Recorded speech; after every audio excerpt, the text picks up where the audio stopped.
amis, je voudrais rendre hommage à une personnalité singulière, forte et originale, décédée il y a maintenant peu de temps, Paul Graziani. J'ai bien connu Paul Graziani, je l'ai fréquenté plusieurs années. Il avait cette particularité d'abord corse, totalement corse.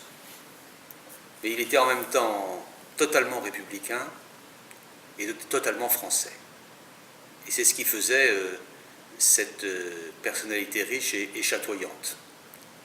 Je l'ai connu quand il était président du Conseil général des Hauts-de-Seine, là où lui est venue cette idée de créer l'Institut de la décentralisation avec ce mélange de responsabilité et de provocation qu'a toujours été cet institut, pour interpeller et pour fonder des concepts nouveaux de la démocratie.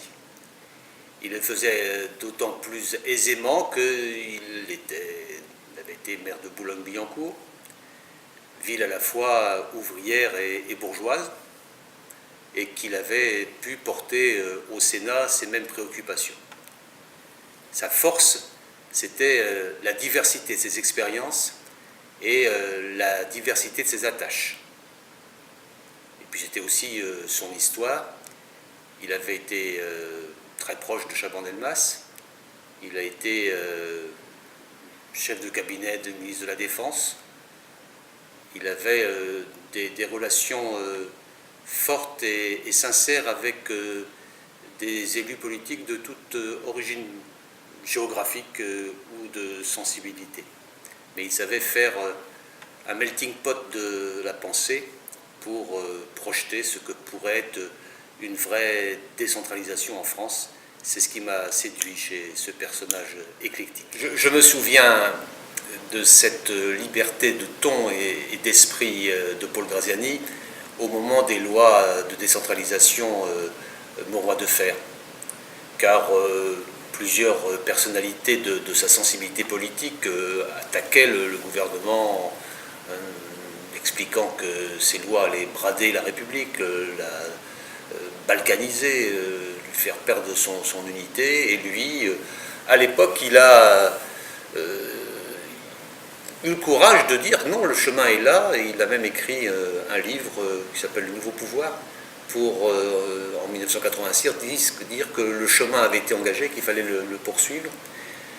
Cet esprit de pluralité, il l'avait dans tout son mode de fonctionnement, pluralité politique, pluralité dans les approches de la décentralisation. Il a fait appel par l'Institut à de nombreuses personnalités du monde universitaire pour essayer de créer une fertilisation croisée entre l'expérience politique et la réflexion universitaire, et pour faire de la décentralisation un projet, un destin pour la France.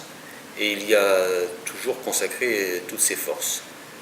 C'est vraiment un personnage hors du commun qu'il faut aujourd'hui reprendre dans son esprit et dans sa détermination.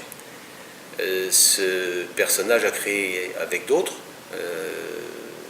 avec maintenant messieurs Piron et Baligan, moi-même il fut un temps, un institut qui depuis 28 ans est d'une certaine manière une forme de poil à gratter de l'ensemble des acteurs de la vie publique en France, en indiquant que la décentralisation n'est pas uniquement une technique, une opération strictement administrative, mais que c'est une grande force politique qui peut tracer des dessins et des espoirs pour une démocratie renouvelée. C'est cet héritage-là que nous devons à Paul Graziani.